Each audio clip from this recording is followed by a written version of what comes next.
नमस्कार दोस्तों, अथर्व एजुकेटर के इस YouTube प्लेटफॉर्म पर एक बार पुनः आपका स्वागत है। मित्रों, ल्यूसेंट जीके का हम अध्ययन कर रहे हैं। इसमें हम प्राचीन भारत के इतिहास को कवर कर रहे हैं और ये हमारा तीसरा वीडियो है।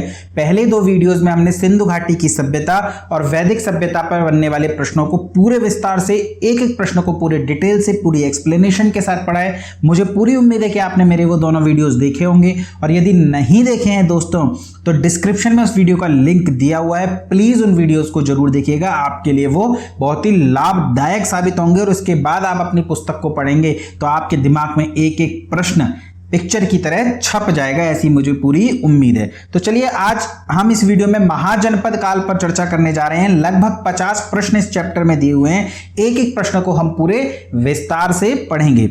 तो इससे पहले कि मैं सेशन प्रारंभ करूं दोस्तों, मैं निवेदन करना चाहता हूं कि यदि चैनल पर नए आए हैं, अभी तक आपने चैनल को सब्सक्राइब नहीं किया है दोस्तों, तो प्लीज चैनल को सब्सक्राइब कीजिए, और सेशन पसंद आए तो वीडियो को लाइक भी कीजिएगा, और बेल आइकन का बटन जरूर दबा दीजिए दोस्तों, ताकि जब भी मैं कोई वीडियो डालूं तो उसका नोटिफिकेशन आपके पास समय रहते पहुंच सके। तो चलिए, आज का पहला प्रश्न देखते हैं, और पहला प्रश्न है सुमेलित कीजिए। आपको दो सूचियां दी हुई हैं दोस्तों। एक तरफ आपको कुछ महाजनपद दिए हुए हैं और दूसरी तरफ उनकी राजधानियां दी हुई हैं, और आपको बताना है कि वे कौन सी राजधानी किसकी है। देखिए, 16 महाजनपद हैं कुल। कितने महाजनपद हैं? 16 महाजनपद हैं, और इन 16 महाजनपदों की राजधानी आपको याद होनी चाहिए दोस्तों। तो बात करें यदि हम गांधार की, तो गांधार की राजधानी क्या थी? तो गांधार की राजधानी थी तक्षशिला। वहीं शूरसेन की राजधानी क्या थी? तो शूरसेन की राजधानी मथुरा थी। बात करें यदि वत्स की, तो वत्स की राजधानी है दोस्तों कौशांबी, और कौशल की राजधानी क्या है? कौशल की राजधानी है श्रावस्ती। देखिए, कौशल की बात करें तो कौशल के लिए अगर आपसे उत्तरी कौशल देकर के पूछ लिया जाए कि उत्तरी कौशल की राजधानी क्या है, तो ध्यान रखिएगा, उत्तरी कौशल की जो राजधानी है वो है साकेत। महाजनपद काल में उत्तरी कौशल की जो राजधानी थी वो साकेत थी। साकेत क्या है? साकेत कुछ नहीं बल्कि वर्तमान अयोध्या, जो प्राचीन काल में अयोध्या मतलब वर्तमान काल में जो अयोध्या कहलाता है, वही महाजनपद काल में साकेत कहलाता था। यदि बात करें दक्षिणी कौशल की, तो इस दक्षिणी कौशल की जो राजधानी है दोस्तों वो है श्रावस्ती। पर यदि आपको उत्तरी कौशल या दक्षिणी कौशल देकर के न पूछा जाए, सिर्फ कौशल देकर के पूछा जाए, और ऑप्शन में साकेत और श्रावस्ती दोनों ही हो, तो ऐसी स्थिति में भी आप श्रावस्ती को ही सही उत्तर मानेंगे। तो दोस्तों, क्या हो जाएगा इस प्रश्न का उत्तर? इस प्रश्न का उत्तर हो जाएगा 4, 1, 2, 3। देख लीजिए कहां दिया हुआ है, ए पर दिया हुआ है, तो यही हमारे प्रश्न का उत्तर है। अगला है, हर्यक वंश के किस शासक को कुणिक कहा जाता है? देखिए, हर्यक वंश की बात करें तो हर्यक वंश का संस्थापक था बिंबिसार। कौन था? बिंबिसार। और इसे ही मगध का संस्थापक, मगध रामराज्य का संस्थापक भी माना जाता है। यानी कि जो इतिहास वास्तविक प्रारंभ होता है वह बिंबिसार से ही प्रारंभ होता है महाजनपद काल का। माना तो यह जाता है कि मगध की स्थापना जरासंध के पिता वृहद्रथ ने की थी, पर जो प्रमाणिक इतिहास प्रारंभ होता है वह बिंबिसार के काल से ही होता है। बिंबिसार को संस्थापक माना जाता है मगध साम्राज्य का। और इस बिंबिसार को किन नामों से जाना जाता था? तो ध्यान रखिएगा, इसे श्रेणीय या सैन्य के नाम से जाना जाता था, क्योंकि यह पहला ऐसा राजा था जिसने स्थायी सेना रखी थी, इसलिए सेना रखने वाला राजा सैन्य कहलाता था। जबकि बात करें अजातशत्रु की, तो अजातशत्रु अपने पिता बिंबिसार की हत्या करने के बाद गद्दी पर बैठा, और इसे किस नाम से जाना जाता है? इसे कुणिक के नाम से जाना जाता है। और प्राचीन भारतीय इतिहास का पहला पितृहंता शासक भी इसी अजातशत्रु को कहा जाता है। इसने अपने पिता उदयन की हत्या कर दी। इसी अजातशत्रु का पुत्र है, अपने पिता बिंबिसार की हत्या कर दी, और इसी अजातशत्रु का पुत्र है उदयन, और उदयन हत्या करेगा किसकी? अजातशत्रु की, और मगध की गद्दी पर बैठ जाएगा। और यही उदयन है जिसने पाटलिपुत्र की भी स्थापना की थी। तो ये सारे प्रश्न बनते हैं, इन्हें आप ध्यान रखेंगे। चलिए, अगला है, किस शासक ने गंगा एवं सोन नदियों के संगम पर पाटलिपुत्र नामक नगर की स्थापना करी? तो अभी अभी हमने देखा कि बिंबिसार राजा था मगध का, और बिंबिसार की हत्या करने के बाद उसका पुत्र अजातशत्रु राजा बना, और अजात शत्रु की हत्या करने के बाद उसका पुत्र उदयन राजा बना और इसी उदयन के द्वारा गंगा एवं सोन नदियों के संगम पर एक नगर बनाया गया, एक नगर बसाया गया जिसका नाम क्या था? पाटलिपुत्र। और यही नगर आगे चलकर मगध की राजधानी भी बना। तो प्रश्न का उत्तर क्या हो जाएगा? प्रश्न का उत्तर हो जाएगा उदयन। चलिए अगला प्रश्न देखते हैं। अगला प्रश्न है, शिशुनाग वंश का वह कौन सा शासक था जिसके समय में वैशाली में द्वितीय बौद्ध संगीति का आयोजन किया गया? उसे काकवर्ण के नाम से भी जाना जाता है। तो देखिए, हर्यक वंश के उपरांत शिशुनाग वंश का शासन आया और इस वंश का जो पहला राजा था वो शिशुनाग था। उसी के नाम पर इस वंश को शिशुनाग वंश कहा गया। और इस शिशुनाग वंश का जो पुत्र था उसका नाम क्या था? उसका नाम था कालाशोक। और कालाशोक को ही काकवर्ण के नाम से जानते हैं। और इसी कालाशोक के द्वारा दूसरी बौद्ध संगीति का आयोजन किया गया। पहली बौद्ध संगीति का आयोजन किसने किया था? अजातशत्रु ने राजगृह में। दूसरी बौद्ध संगीति का आयोजन किसने किया है? कालाशोक ने। कहां पर किया है? वैशाली में। तो प्रश्न का उत्तर क्या हो जाएगा? बी। अच्छा, तीसरी बौद्ध संगीति कहां हुई है? पाटलिपुत्र में। उसका आयोजन किसने किया है? अशोक ने। और चौथी बौद्ध संगीति कहां हुई है? कुंडलवन कश्मीर में। और उसका आयोजन किसने किया है? उसका आयोजन किया है कनिष्क ने। चलिए अगला प्रश्न देखते हैं। 323 ईसा पूर्व में सिकंदर महान की मृत्यु हुई थी। कहां पर हुई थी? फारस में, बेबीलोन में, मैसिडोनिया में या तक्षशिला में? तो ध्यान रखना, जब ये भारत पर आक्रमण कर रहा है और लगातार आक्रमण करते हुए जीतते चले जा रहा है, पर व्यास नदी के तट पर पहुंचने के उपरांत सिकंदर की सेना ने भारत में आगे बढ़ने से इनकार कर दिया। मजबूर होकर सिकंदर को भारत से वापस जाना पड़ रहा है और वापस जाते समय बेबीलोन में ही सिकंदर की मृत्यु हो गई है। किस वर्ष में? तो 323 ईसा पूर्व में बेबीलोन में सिकंदर की क्या हो गई है? मृत्यु हो गई है। चलिए अगला प्रश्न है, सिकंदर महान एवं पोरस पुरु की सेनाओं में निम्नलिखित में से किस नदी के आमने सामने वाले तटों पर पड़ाव डाला? देखिए, तटों पर पड़ाव डाला या किस नदी के किनारे युद्ध लड़ा, ये दोनों ही बात ध्यान रखिएगा। सिकंदर और पोरस की सेना ने जो युद्ध लड़ा है वो किसके किनारे लड़ा है? वह लड़ा है झेलम नदी के किनारे। और झेलम नदी का युद्ध कहते हैं इस युद्ध को। झेलम नदी का जो वैदिक नाम है वो क्या है? वितस्ता। इस वजह से इस युद्ध को वितस्ता का युद्ध भी कहते हैं। और इसी नदी को यूनानी लेखकों ने किस नाम से पुकारा है? इसे पुकारा है हाइडेस्फीज। तो इसे हाइडेस्फीज का युद्ध भी कहते हैं। तो झेलम नदी का युद्ध हो, वितस्ता का युद्ध हो या हाइडेस्फीज का युद्ध हो, किस किस के मध्य हुआ है? सिकंदर और पोरस के मध्य हुआ है। और इसमें जीता कौन है? तो जीता है अलेक्जेंडर यानी कि सिकंदर। और पराजित कौन हुआ है? पराजित हुआ है पोरस। यही तो वो कहानी है कि जब पोरस पराजित हो गया तो इसे सिकंदर के सामने ले जाया गया और सिकंदर ने इससे पूछा कि तुम्हारे साथ कैसा व्यवहार करूं?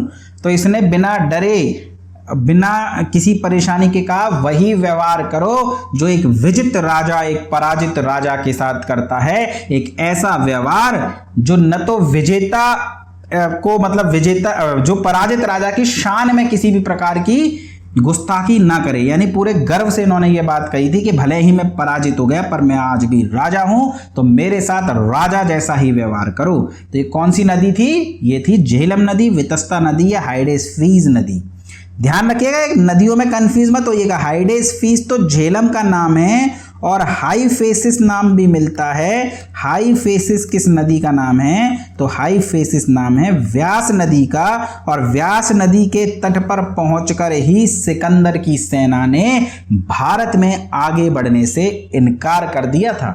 चलिए आगे देखते हैं और अगला प्रश्न देखते हैं। किस प्रकार का मृद भांड पॉटरी भारत में द्वितीय नगरीकरण या शहरीकरण के प्रारंभ का प्रतीक माना जाता है?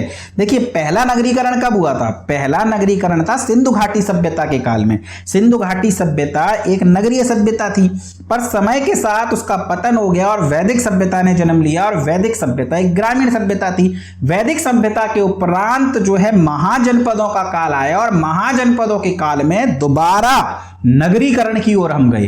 तो दूसरा नगरीकरण है तो इसके प्रारंभ का प्रतीक क्या है? तो ध्यान रखिएगा, जब भी दूसरा नगरीकरण या महाजनपद काल आपसे पूछा जाए तो उत्तरी काले पॉलिशकृत बर्तन, याद कीजिए गेरू रंग वाले मृदभांड मैंने ऋग्वैदिक काल की पहचान बताई थी, और चित्रित धूसर मृदभांड उत्तर वैदिक काल की पहचान बताई थी, और उत्तरी काले पॉलिशकृत बर्तन ये द्वितीय नगरीकरण या महाजनपद काल के प्रारंभ का प्रतीक है।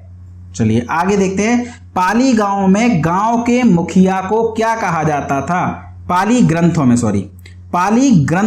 गांव के मुखिया को क्या कहा जाता था? पाली एक लैंग्वेज है, उस भाषा में प्रारंभिक बौद्ध ग्रंथ लिखे गए हैं। ध्यान रखिएगा, बुद्ध ने अपने उपदेश पाली में दिए हैं, और पाली ग्रंथों में गांव के मुखिया को क्या कहा जाता था? तो उसमें भोजक या ग्राम भोजक जो है गांव के मुखिया को कहा जाता था। चलिए अगला प्रश्न है, उज्जैन का प्राचीन नाम क्या है? अवंतिका, तक्षशिला, कान्यकुब्ज या धान्य कटक? तो ध्यान रखिएगा, आसान सा प्रश्न है पर कई बार आया है। उज्जैन का जो प्राचीन नाम है वो है अवंती या अवंतिका। क्यों आता है कई बार? क्योंकि ये महत्वपूर्ण नगर है। आपसे पूछ लेगा कि अभी हम आगे प्रश्न कराएंगे, उसमें पूछा जाएगा कि अवंती पर किस राजा ने कब्जा करा और मगध में मिला लिया। पहला प्रश्न तो यही बनता है, इसका उत्तर तो मैं अभी आगे ही दूंगा। एक प्रश्न बनता है कि जो अशोक था वो बिंदु शासक बनने से पूर्व कहाँ का राज्यपाल था? तो अवंती का या उज्जैन का ही राज्यपाल था। और महाजनपदों में से एक जनपद है अवंती, और अवंती की राजधानी क्या थी? उज्जैन थी। तो उज्जैन का प्राचीन नाम क्या है? अवंती। चलिए आगे देखते हैं, नंद वंश का संस्थापक कौन था? तो देखिए हर्यक वंश के उपरांत शिशुनाग वंश आया, और शिशुनाग वंश के बाद जो है कौन आया? महापद्मानंद।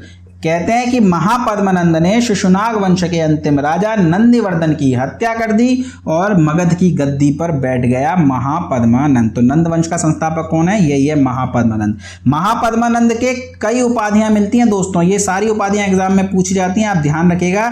इसे दूसरा परशुराम भी कहते हैं, क्योंकि एक शूद्र था और क्षत्रियों का नाश इसने करना प्रारंभ कर दिया, इस वजह से इसे दूसरा परशुराम कहा गया। और इस क्षत्रियों को पूरी तरह मिटा देना था, इस वजह से इसे सर्व छत्रांतक कहा गया। क्या कहा गया?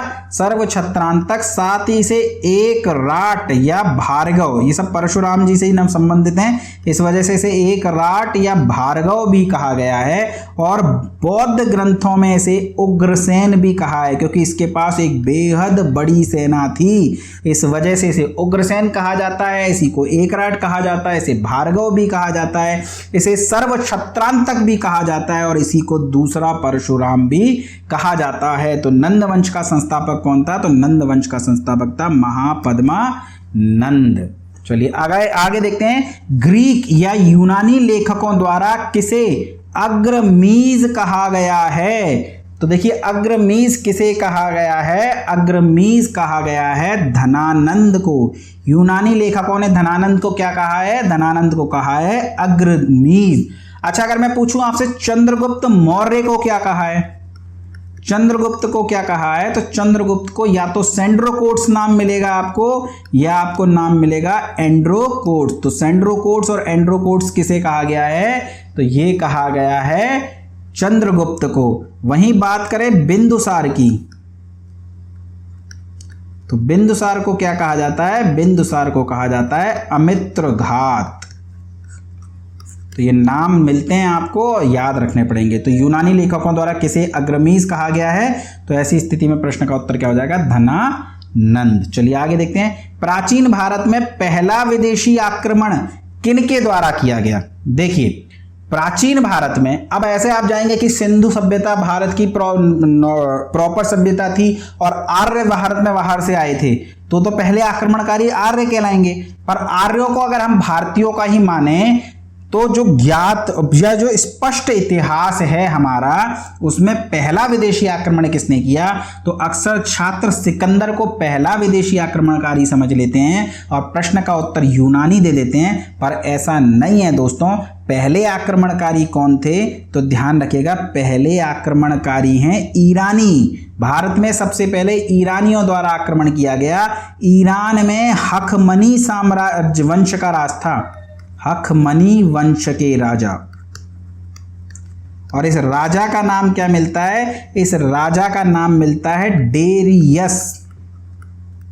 2 डेरियस हैं, तो ये डेरियस फर्स्ट हो गया, डेरियस प्रथम, और इसे दयार बाहु प्रथम भी कहते हैं, दयार बाहु प्रथम। अगर ये नाम मिल जाए तो ये ध्यान रखिएगा।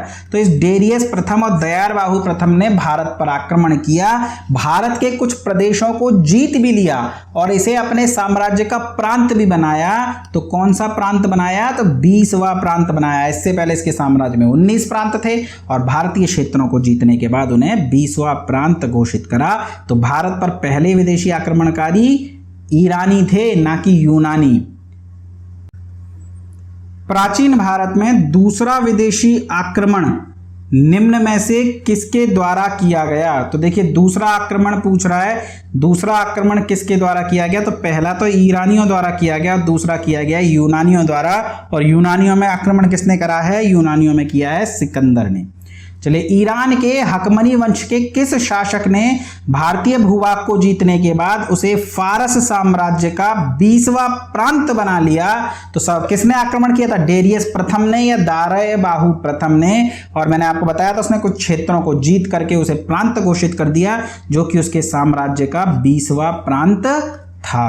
चलिए, हाइडेस्पस या वितस्ता का युद्ध किन किन शासकों के मध्य लड़ा गया, तो सिकंदर और पोरस के मध्य लड़ा गया। हमने इसे देखा, इसमें पराजय किसकी हुई है, पोरस की, जीता कौन है, सिकंदर। और ये कब लड़ा गया है, 326 बीसी में लड़ा गया है। सिकंदर की मृत्यु कब हुई है, मृत्यु ध्यान रखिएगा 323 ईसा पूर्व यानी 323 बीसी में। और सिकंदर ने भारत पर आक्रमण कब किया है, भारत पर आक्रमण, भारत पर आक्रमण, और ये भी 326 बीसी में ही किया है। और 326 बीसी में ही हाइडेस्पस या वितस्ता का युद्ध लड़ा गया है। ध्यान रखिएगा ये सारी बातें। चलिए आगे पढ़ते हैं। सिकंदर ने भारत पर कब आक्रमण किया, देखिए प्रश्न आ भी गया, सिकंदर ने भारत पर कब आक्रमण किया, तो 326 ईसा पूर्व में किया है। और मृत्यु कब हुई है, 323 ईसा पूर्व में इसकी मृत्यु हुई है। चलिए आगे देखते हैं, सुमेलित कीजिए। एक तरफ दोस्तों शासक के नाम दिए गए हैं, दूसरी तरफ उनके वंशों के नाम दिए हैं। आपको बताना है कौन सा शासक किस वंश से संबंधित था। तो बिंबिसार, बिंबिसार मगध का वास्तविक संस्थापक, हर्यक वंश का संस्थापक, हमने इसको देखा। तो पहला तो एक ही हो जाएगा। कालाशोक, कालाशोक शिशुनाग का पुत्र और शिशुनाग वंश का दूसरा राजा था। इसने बौद्ध संगीति का आयोजन किया था वैशाली में। इसे काक वर्ण के नाम से भी जानते हैं, ये भी हमने पढ़ा। महापद्म नंद, नंद वंश से संबंधित था और हमने इसकी उपाधियां भी देखी। इसे सर्वछत्रांतक कहते हैं, उग्रसेन कहते हैं, भार्गव कहते हैं, दूसरा परशुराम कहते हैं, इसे एक राट भी कहते हैं। तो यह नंद वंश का संस्थापक था। वहीं बिंदुसार चंद्रगुप्त मौर्य का पुत्र, मौर्य वंश का दूसरा राजा। तो 1 2 4 3 हमारे प्रश्न का क्या हो जाएगा, उत्तर हो जाएगा दोस्तों। चलिए आगे देखते हैं और देखते हैं अगला प्रश्न। फिर आपको सुमेलित करना है दोस्तों, 2 सूचियां दी हुई हैं और आपको बताना है सुमेलित करके सही उत्तर क्या होगा। तो ध्यान रखिए, एक तरफ तो महाजनपद दिए हुए हैं और दूसरी तरफ आधुनिक क्षेत्र दिए हुए हैं उनके, और आपको क्या करना है, इन्हें करना है सुमेलित। सुमेलित कीजिए, ये आपका प्रश्न है। तो मगध, मगध कहाँ पर पड़ता है दोस्तों, तो हम सभी जानते हैं मगध पटना के आसपास के क्षेत्र में पड़ता है। पटना व गया के जिले, आधुनिक पटना व गया जो जिले हैं उस क्षेत्र को यदि हम मिला लें तो वह मगध साम्राज्य बनता है। वत्स, वत्स की राजधानी क्या थी महाजनपद काल में, तो वत्स की राजधानी थी कौशाम्बी। और ये कहाँ पड़ता है, तो ये वर्तमान प्रयागराज के आसपास का क्षेत्र है। कौशल, कौशल कौन सा क्षेत्र था? तो कौशल अवध का क्षेत्र था। कौशल में हमने देखा उत्तरी कौशल की राजधानी साकेत थी और दक्षिणी कौशल की राजधानी श्रावस्ती थी। वहीं जो अवंती है उज्जैन जिसकी राजधानी थी वो मालवा के आसपास का क्षेत्र है। यानी 1 2 3 4 हमारे प्रश्न का क्या हो जाएगा? उत्तर हो जाएगा। चलिए आगे देखते हैं। मगध की प्रथम राजधानी निम्न में से कौन सी थी? आपसे मगध की पहली राजधानी पूछ रहा है। तो मगध की जो पहली राजधानी थी दोस्तों वो ध्यान रखिएगा राजगृह थी। इसे गिरिव्रज के नाम से भी जानते हैं। तो या तो ऑप्शन में गिरिव्रज दिया होगा या ऑप्शन में राजगृह दिया होगा। यहाँ किताब में दोनों ही दिए थे, गिरिव्रज या राजगृह। पाटलिपुत्र को राजधानी किसने बनाया? तो उदयन ने पाटलिपुत्र को राजधानी बनाया, अजातशत्रु का बेटा उदयन। लेकिन एक प्रश्न पूछा जाता है पाटलिपुत्र को निम्न में से किसने अपनी राजधानी बनाया, और उसमें उदयन ऑप्शन में ही नहीं होता। तो ध्यान रखिएगा ऐसी स्थिति में उस प्रश्न का उत्तर चंद्रगुप्त मौर्य हो जाएगा, क्योंकि चंद्रगुप्त मौर्य अखंड भारत का पहला सम्राट था और उसकी राजधानी पाटलिपुत्र थी, और ऑप्शन में उदयन नहीं होने की वजह से प्रश्न का उत्तर क्या हो जाता है? चंद्रगुप्त मौर्य। हालांकि उदयन के बाद जितने भी राजा हुए उन सभी की राजधानी क्या रही? उन सभी की राजधानी रही थी पाटलिपुत्र, और उदयन से पहले जितने भी राजा हुए उन सभी की राजधानी गिरिव्रज या राजगृह। किस शासक द्वारा पाटलिपुत्र का राजधानी के रूप में चयन किया गया? तो हमने देख लिया अजातशत्रु के बेटे हर्यक वंश के तीसरे राजा उदयन के द्वारा। 16 महाजनपदों की सूची उपलब्ध है। देखिए 16 महाजनपद हैं कुल, और इन 16 महाजनपदों की सूची यदि पूछे तो बौद्ध ग्रंथ आगुंतर निकाय में उपलब्ध है। प्रश्न का उत्तर क्या हो जाएगा? प्रश्न का उत्तर हो जाएगा बौद्ध ग्रंथ आगुंतर निकाय। लेकिन मान लीजिए आपको ऑप्शन में आगुंतर निकाय दिया ही नहीं है, तब सिर्फ बौद्ध ग्रंथों में बात करें तो हो सकता है ऑप्शन में बौद्ध ग्रंथ लिखा हुआ हो। तो आगुंतर निकाय भी तो एक बौद्ध ग्रंथ है, पर कौन सा बौद्ध ग्रंथ है? तो ध्यान रखिए 3 पिटक हैं हमारे बौद्ध ग्रंथों में। एक का नाम है सुत्त पिटक, एक का नाम है विनय पिटक, और एक का नाम है अभिधम्ब पिटक। सुत्त पिटक और विनय पिटक की रचना प्रथम बौद्ध संगीति में हुई है, जबकि अभिधम्ब पिटक की रचना तीसरी बौद्ध संगीति में हुई है। इस सुत्त पिटक के कुछ भाग मिलते हैं अलग अलग, जैसे कि दीघ निकाय, दीघ निकाय के अलावा संयुक्त निकाय। आपने ये सभी पढ़े होंगे कहीं ना कहीं प्रश्नों में। संयुक्त निकाय, इसी का एक हिस्सा है आगुंतर निकाय, मध्यम निकाय, और लास्ट है खुद्दक निकाय। यानी ये जो सुत्त पिटक है ये 5 भागों में विभाजित है। दीघ निकाय, संयुक्त निकाय, आगुंतर निकाय, मध्यम निकाय और खुद्दक निकाय। इसमें से इस आगुंतर निकाय में 16 महाजनपदों की सूची मिलती है। और यदि जैन ग्रंथ आपसे पूछ ले कि किस जैन ग्रंथ में मिलती है, तो भगवती सुत्त में मिलती है। कौन से जैन ग्रंथ में मिलती है? भगवती सुत्त में। लेकिन ध्यान रखिएगा आगुंतर निकाय और भगवती सुत्त दोनों ऑप्शन में दिया हो तो आगुंतर निकाय इसका सही उत्तर होगा। ऐसा क्यों? क्योंकि जिन 16 महाजनपदों को हम पढ़ते हैं, अंग, मगध, वत्स, वज्जी, काशी, कौशल, कुरु, आपका शूरसेन हो गया, इसके अलावा मगध हो गया, आपका वत्स हो गया, तो ये जितने भी हम पढ़ते हैं आधुनिक काल के मतलब महाजनपद काल के 16 महाजनपद, इनकी जो सूची है ना वो आगुंतर निकाय में मिलती है। जबकि भगवती सुत्त में जो सूची मिलती है ना उसमें से 6 तो दोस्तों कॉमन है। कौन कौन से? अंग, मगध, वत्स, वज्जी, काशी और कौशल। बाकी इसमें अलग दिए हुए हैं। तो ये जो 16 महाजनपद जो भगवती सुत्त में मिलते हैं वो वास्तव में वे 16 महाजनपद नहीं है जो हम पढ़ते हैं। ठीक है ना? तो ये ध्यान रखिएगा। इसलिए उत्तर दोनों अलग अलग पूछा जाए। किस जैन ग्रंथ में 16 महाजनपदों की सूची मिलती है? तो भगवती सुत्त में और आगुंतर निकाय में बौद्ध ग्रंथ। लेकिन अगर दोनों ही ऑप्शन में दिए हों तो सिर्फ आगुंतर निकाय को टिक कीजिएगा। पर एक बार प्रश्न पता है कैसा आया था? किस बौद्ध ग्रंथ में सॉरी, किस जैन ग्रंथ में 16 महाजनपदों की सूची मिलती है? किस जैन ग्रंथ में 16 महाजनपदों की सूची मिलती है? और वहां दिया हुआ था ऑप्शन भगवती सुत्त, औवैय सुत्त, आगुंतर निकाय और दीघ निकाय। और स्टूडेंट्स ने जैन ग्रंथ पढ़ा तक नहीं, प्रश्न तो जैन ग्रंथ के बारे में पूछ रहे हैं ना, और आगुंतर निकाय तो बौद्ध ग्रंथ है, और दो उत्तर मार दिया दोस्तों ने क्या, आगुंतर निकाय। तो प्रश्न आप पढ़ लीजिए, प्रश्न पूछ क्या रहा है, उस हिसाब से उत्तर दीजिए। चलिए, निम्नलिखित में से मगध का कौन सा राजा सिकंदर का समकालीन था? तो ध्यान रखिएगा, चंद्रगुप्त मौर्य सिकंदर के समय में मगध का राजा नहीं बना था। सिकंदर के आक्रमण के समय मगध का शासक धनानंद था, जिसे यूनानी लेखकों ने अग्रमीज कहकर के पुकारा है। चंद्रगुप्त मौर्य तो बाद में राजा बनेगा, जब यूनानी चले जाएंगे तब ये इस मगध पर आक्रमण करेगा और उसके बाद राजा बनेगा। तो सिकंदर का समकालीन राजा अगर आपसे पूछे तो कौन हो जाएगा, धनानंद।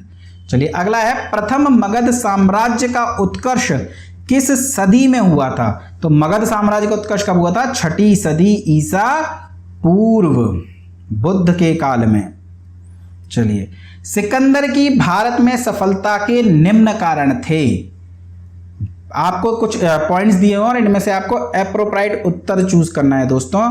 तो ध्यान रखिएगा, भारत में कोई केंद्रीय सत्ता नहीं थी, बिल्कुल भारत खंड खंड में बटा हुआ था, जनपदों में, महाजनपदों में बटा हुआ था, पर सम्राट जैसा कोई पद नहीं था, कोई केंद्रीय सत्ता नहीं थी।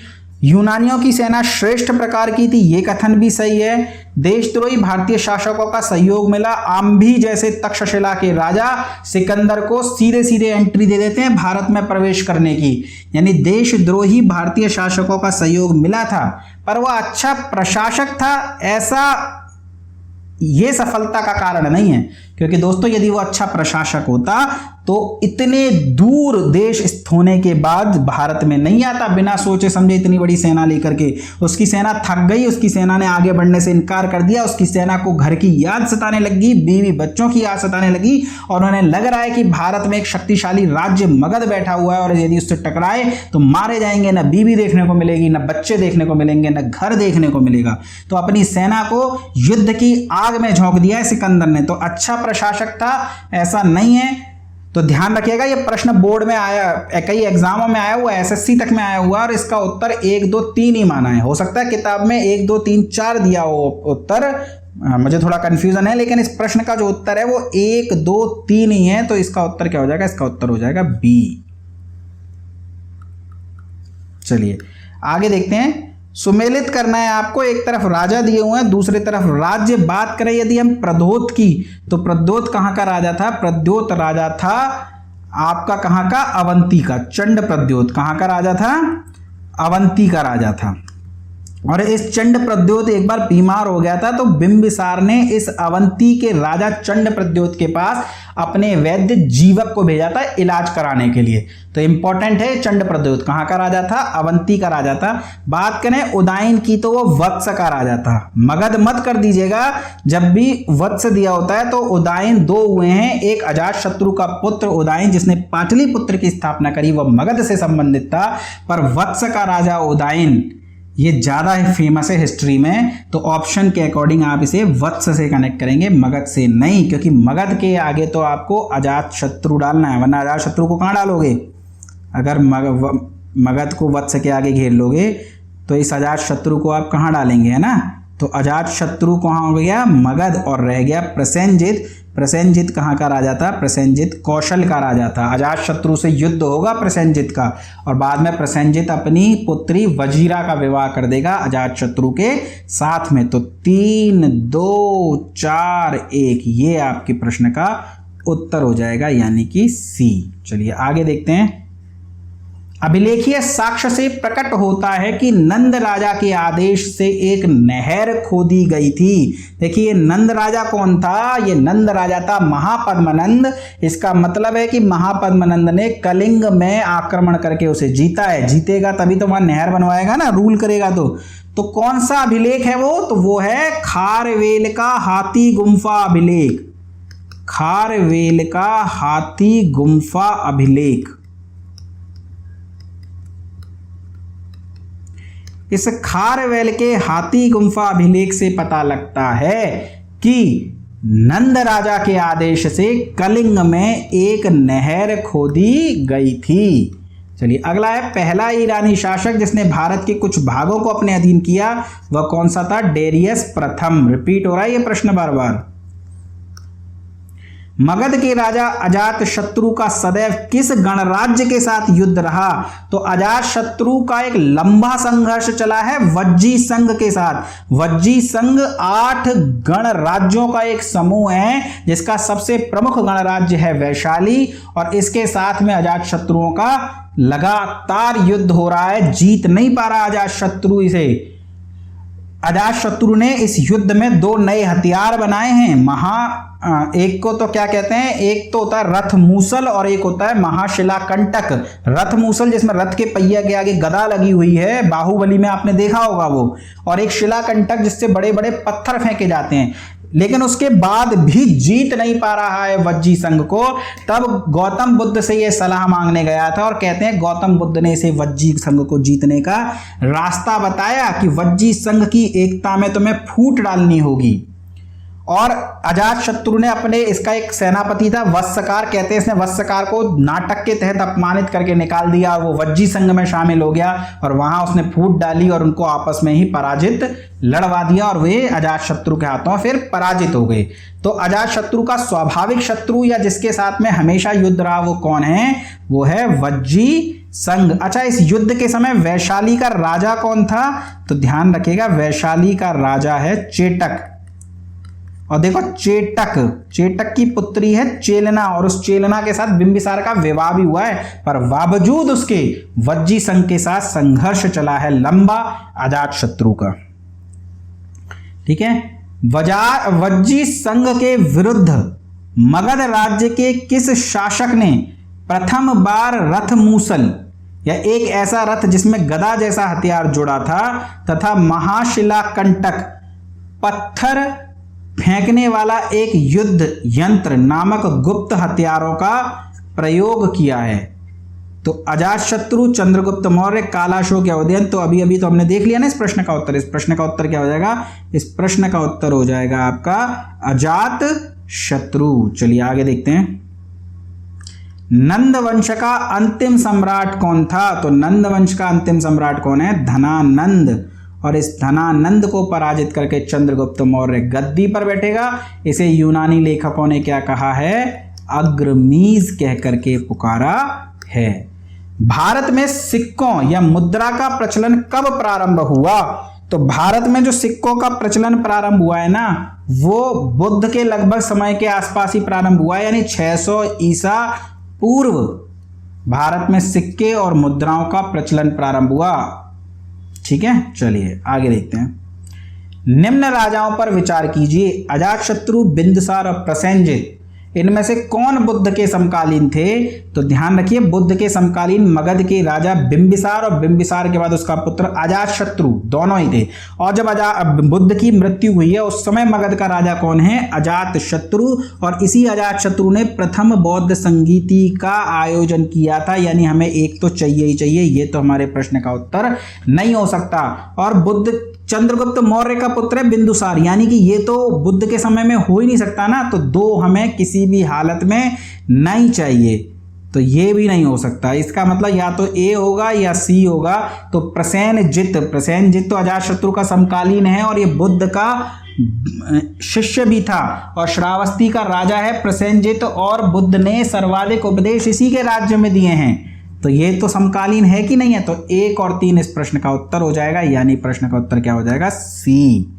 चलिए आगे देखते हैं। 6ठी सदी ईसा पूर्व के दौरान बड़े राज्यों का उदय हुआ, इसका मुख्य कारण क्या था? तो ध्यान रखिएगा, लोहे की खोज हो गई है और बड़े पैमाने पर लोहे से हथियार बन रहे हैं, और जब हथियार बनेंगे तो युद्ध होगा, और जब युद्ध होगा तो कोई ना कोई तो जीतेगा, और जो लगातार जीतता चला जाएगा वह साम्राज्य खड़ा करेगा। तो बड़े राज्य बने हैं क्योंकि उत्तर प्रदेश और बिहार में व्यापक पैमाने पर लोहे का प्रयोग हो रहा है। उत्तर प्रदेश के अतरंजी खेड़ा में बड़ी सी खान मिली है लोहे की। इसी प्रकार मगध में भी लोहा प्राप्त हो रहा है, और यहाँ पर हथियारों के बल पर ये साम्राज्य फल फूल रहे हैं। चलिए आगे देखते हैं अगला प्रश्न 34। पर उससे पहले दोस्तों थोड़ा सा लाइक करो, थोड़ा सब्सक्राइब करो, कुछ तो करो, पढ़े जा रहे हो बस, ना तो सब्सक्राइब करते हो ना ही लाइक करते हो। चलिए अगला प्रश्न देखते हैं।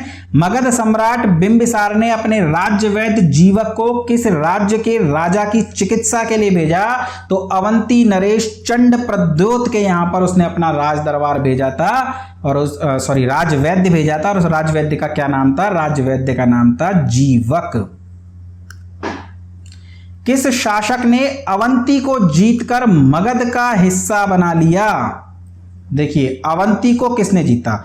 सबसे पहले कुछ जीतने के ध्यान रखिएगा। तो अगर आपसे पूछ लिया जाए अंग को किसने जीता, तो अंग एक महाजनपद था जिसकी राजधानी होती थी चंपा, और इस अंग को जीत लिया है किसने? बिंबिसार ने, और मिला लिया है मगध में। बिंबिसार ने इसे जीत करके मगध में मिला लिया है। इसके बाद अजात शत्रु राजा बना। ध्यान रखना, बिंबिसार की शादी जब हुई तो इसे काशी दहेज में मिल गया, तो काशी भी इसके पास आ गया। कौशल राज्य से मिला था काशी, लेकिन जब बिंबिसार की हत्या कर देगा अजात शत्रु तो कौशल राज्य काशी को वापस ले लेगा। इसी वजह से कौशल के साथ संघर्ष होगा तो वापस ले लेगा। तो ध्यान रखना, बिंबिसार ने अंग को मिलाया और उसे कुछ समय के लिए काशी भी मिला था। पर जब अजात शत्रु राजा बनेगा तो अजात शत्रु एक तो वज्जी संघ का नाश करेगा, तो वज्जी संघ का नाश करके उसे मगध में मिला लेगा, साथ ही काशी को वापस छीन लेगा, क्योंकि उससे कोई काशी कैसे ले जा सकता है? 1 लाख रुपए का राजस्व मिलता था काशी से। पिता की हत्या कर दी तो तुम काशी वापस ले जाओगे, तो उसने काशी को वापस छीन लिया है। तो वज्जी और काशी को साम्राज्य में किसने मिलाया? अजात शत्रु ने। और बाद में जब शिशुनाग राजा बना तो शिशुनाग ने किसको मिलाया अपने साम्राज्य में? तो ध्यान रखिएगा, शिशुनाग ने अवंती को और वत्स को अपने साम्राज्य में मिलाया, यानी मगध साम्राज्य में मिलाया। तो अवंती को किसने मिलाया है? अवंती को मिलाया है शिशुनाग ने। चलिए आगे देखते हैं प्रश्न संख्या 36। किस सम्राट ने अंग का विलय अपने राज्य में किया? तो हमने देख लिया, अंग को बिंबिसार ने मिलाया है, जबकि अजात शत्रु ने वज्जी संघ और काशी को मिलाया है। शिशुनाग ने किसे मिलाया है? अवंती और वत्स को। और उदयन ने पाटलिपुत्र, अगर ये मगध अजात शत्रु के पुत्र उदयन की बात करें तो उसने पाटलिपुत्र को अपनी राजधानी बनाया है। शिशुनाग ने किस राज्य का विलय मगध साम्राज्य में नहीं करा? अवंती वत्स, अच्छा नीचे एक और दिया हुआ, अवंती वत्स ए और बी दोनों, या काशी? तो ध्यान रखिएगा, काशी का नहीं करा है। काशी का किसने करा है? अजात शत्रु ने। जबकि अवंती और वत्स का किसने करा है? शिशुनाग ने। और अंग का किसने करा है? बिंबिसार ने। चलिए अगला प्रश्न है, काशी और लिच्छवी का विलय मगध साम्राज्य में किसने किया? तो काशी का विलय किसने किया है? अजात शत्रु ने। और लिच्छवी वही वज्जी संघ, तो वज्जी और काशी इनका अजात शत्रु ने, अंग का बिंबिसार ने, अवंती और वत्स का शिशुनाग ने। तो प्रश्न घुमा फिरा के पूछे जाएंगे, आपको माइंड में बिल्कुल रट कर रखने हैं। चलिए, मगध साम्राज्य के बारे में कौन सही नहीं है? पुराणों एवं महाकाव्यों के अनुसार इसकी स्थापना वृहद्रथ ने की। बिल्कुल सही बात है, जरासंध के पिता वृहद्रथ ने मगध साम्राज्य की स्थापना की थी, ऐसा हमें पता लगता है धर्म ग्रंथों से। महापद्मनंद ने इसे सर्वाधिक विस्तार प्रदान किया तथा सर्व छत्रांतक, क्षत्रियों का अंत करने वाला कहा। इसे एकराट की उपाधि इसने धारण करी है। बिल्कुल सही बात है, हमने देखा एकराट कहा, भार्गव कहा, दूसरा परशुराम कहा, उग्रसेन कहा, सर्व छत्रांतक कहा। इसने एक बड़ी सेना थी इसके पास और इसने बहुत ज्यादा विस्तार किया है किसका? मगध साम्राज्य का। बहुत बड़ा साम्राज्य खड़ा कर दिया इसने, और इस सारा साम्राज्य छीन लेगा चंद्रगुप्त मौर्य। इसीलिए तो पहले ही राजा बनने के बाद इतना बड़ा साम्राज्य उसे मिल जाएगा। ग्रीवरज, राजगृह, पाटलिपुत्र और वैशाली क्रमशः इसकी 4 राजधानियां बनी। ये कथन भी दोस्तों बिल्कुल सही है। इसका मतलब आपसे क्या पूछ रहा है? कौन सही नहीं है? तो इनमें से कोई नहीं। इनमें से कोई नहीं का मतलब ये नहीं कि कोई सही नहीं है, इनमें से कोई नहीं का मतलब है सभी कथन सत्य हैं। सभी कथन सत्य हैं। और जब सभी कथन सत्य हैं तो हमसे पूछ रहा है कि कौन सा असत्य है। इसका मतलब कोई भी असत्य नहीं है। चलिए आगे देखते हैं अगला प्रश्न।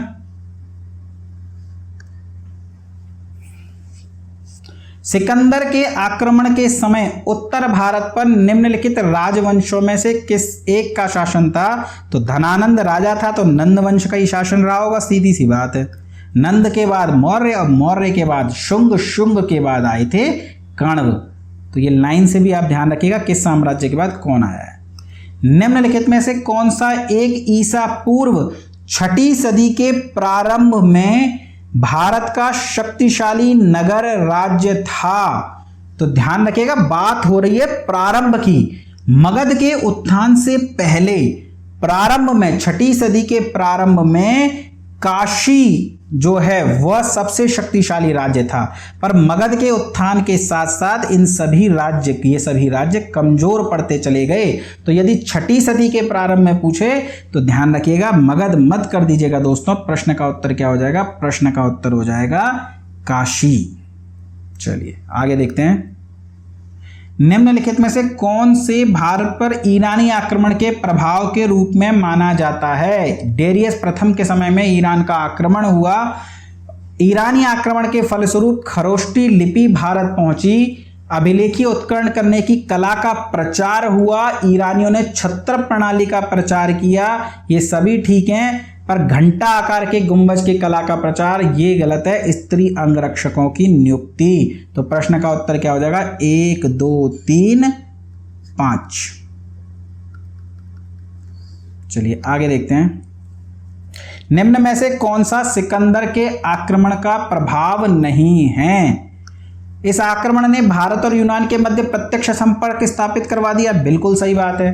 पश्चिमोत्तर भारत में यूनानियों की स्थापना का मार्ग प्रशस्त हो गया। एक बार अगर कोई आक्रमण करता है तो आक्रमणकारी उस मार्ग का अनुसरण करते रहते हैं, तो दोबारा भी आएंगे। सिकंदर ने अनेक उपनिवेशों की स्थापना के लिए उत्तरदायी था। भाई वो जीतता चला आ रहा है कि नहीं आ रहा? कई जातियों को जीतेगा, जैसे कठ को जीत लेगा, तक्षशिला में अंभी आत्मसमर्पण कर देगा, पोरस के राज्य को जीत लेगा। तो यहां पर अपने उपनिवेश बनाएगा कि नहीं बनाएगा? तो ये कथन भी ये सही है। लेकिन भारत को यूनान की रियासत बना लिया, ये तो गलत बात है ना। तो यूनान की रियासत थोड़ी बना था भारत। तो यही आक्रमण का प्रभाव नहीं है। चलिए आगे देखते हैं। निम्नलिखित में से किस राज्य में गणतंत्रात्मक शासन व्यवस्था नहीं थी? तो ध्यान रखिएगा वज्जी संघ 8 गणों का संघ था उसमें, और मल्ल गणराज्य में, इन दोनों में ही गणतंत्रात्मक शासन व्यवस्था थी। तो वज्जी संघ में आते हैं कपिलवस्तु के शाक्य और वैशाली के लिच्छवी, और मल्ल राज्य में भी थी तो कुशीनगर के मल्ल। जबकि मगध में तो हम देख रहे हैं ना लगातार राजाओं का शासन है, यहाँ पर तो राजतंत्र चल रहा है। तो मगध में गणतंत्रात्मक शासन व्यवस्था नहीं थी, और मगध का राजा था अजातशत्रु जो इन गणतंत्रों को नष्ट करेगा। निम्नलिखित में से किसे सैनिया नियमित और स्थायी सेना रखने वाला कहा जाता है? तो प्रारंभ में ही हमने देखा सैनिया कहा जाता है। बिंबिसार को श्रेणिक कहा जाता है, बिंबिसार को। जबकि कुणिक किसे कहा जाता है? कुणिक कहा जाता है अजात शत्रु को। निम्नलिखित में से किसे उग्रसेन भयानक सेना का स्वामी कहा गया है? तो उग्रसेन, एकराट, सर्वछत्रांतक, भार्गव, ये सभी उपाधियां किसकी हैं? ये सभी उपाधियां हैं महापद्म नंद की। चलिए अगला प्रश्न है। डेरियस या दायर बाहु प्रथम ने 516 बीसी में सिंध के तटवर्ती भूभाग को जीतकर उसे ईरान का 20वां क्षत्रपी या प्रांत बनाया। उससे उसे कितना राजस्व प्राप्त होता था? तो ध्यान रखिएगा इस प्रांत से जो राजस्व मिलता था वह था 360 टैलेंट। वहां की मुद्रा थी टैलेंट, तो 360 टैलेंट प्राप्त होता था। निम्नलिखित में से कौन सिकंदर के साथ भारत आने वाला इतिहासकार नहीं था? तो नियाकर्स, एनासिक्रिटिस, एरिस्टोबुलास, ये तीनों ही सिकंदर के साथ भारत आने वाले इतिहासकार थे। जबकि भारतीय इतिहास का पिता हेरोडोटस सिकंदर के साथ भारत नहीं आया था। चलिए अगला प्रश्न है। महाजनपद काल में श्रेणियों के संचालक को क्या कहा जाता है? तो व्यापारी श्रेणियों के संचालक श्रेष्ठिन कहलाते थे, और इसी श्रेष्ठिन से शब्द निकला है सेठ। कहते ना बड़ा ही धन्ना सेठ है, तो श्रेणियों का संचालक क्या होता था? श्रेष्ठिन। चलिए इस चैप्टर का अंतिम प्रश्न है गृहपति का अर्थ है। तो गृहपति का अर्थ क्या होता है? गृहपति का अर्थ होता है धनी किसान। दोस्तों ल्यूसेंट जीके के ये 50 प्रश्न जो महाजनपद काल के चैप्टर में थे वो मैंने आपको करा दिए हैं। अगले चैप्टर जिसमें हम बौद्ध धर्म और जैन धर्म के विषय में पढ़ेंगे, उसके लगभग 120-30 प्रश्न हैं, उनकी चर्चा हम करेंगे अगले वीडियो लेक्चर में। तब तक आप पढ़ते रहिए, मस्त रहिए, चैनल को शेयर सब्सक्राइब करते रहिए। धन्यवाद दोस्तों।